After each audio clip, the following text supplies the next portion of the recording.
अत्यंत खळबळजनक.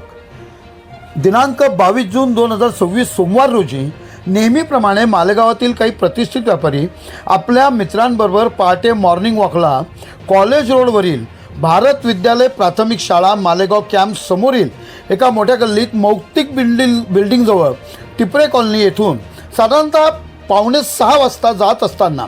अचानक मागून एका पांढऱ्या रंगाची होंडा सिटी कारमध्ये एक ड्रायव्हर व स्वतःला साधू म्हणवणारा नग्न साधूच्या वेशातील व्यक्ती या मित्रांजवळ कार थांबवून त्यांना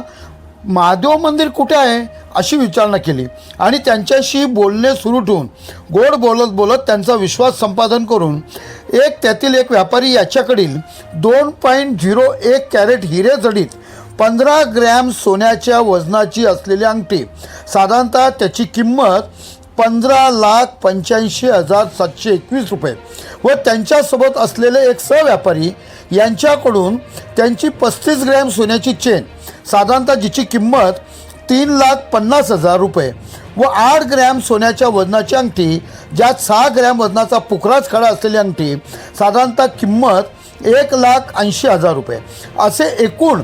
21,15,721 रुपयाचा ऐवज, सोन्याचा ऐवज असे वर वर्णन केलेले सोन्याचे दागिने घेऊन बोलता बोलता गाडीतून सहजरित्या पसार झाले. याबाबत मालेगाव कॅम्प पोलीस ठाणे येथे गुन्हा रजिस्टर नंबर 132/2026 भारतीय न्यायसंहिता कलम 316(2),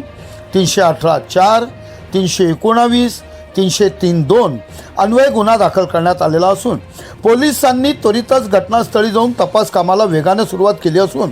पुढील तपास पोलीस उपनिरीक्षक पंकज निकम करीत असून नागरिकांनी आपल्या अंगावर मौल्यवान वस्तू घेऊन किंवा सोबत मौल्यवान वस्तू घेऊन फिरू नये, तसेच अनोळखी इस्मांशी बोलताना सावधगिरी बाळगावी आणि असे जर काही त्यांच्या कोणाबरोबर काही घडले किंवा कुठलाही अनुचित प्रकार घडला तर वेळ न घालवता त्वरितच संबंधित पोलीस स्टेशनशी संपर्क साधावा असे आवाहन देखील पोलीस दलातर्फे करण्यात आले. प्रबंधभूमीसाठी मालेगाव विभागीय संपादक हरीश मारू.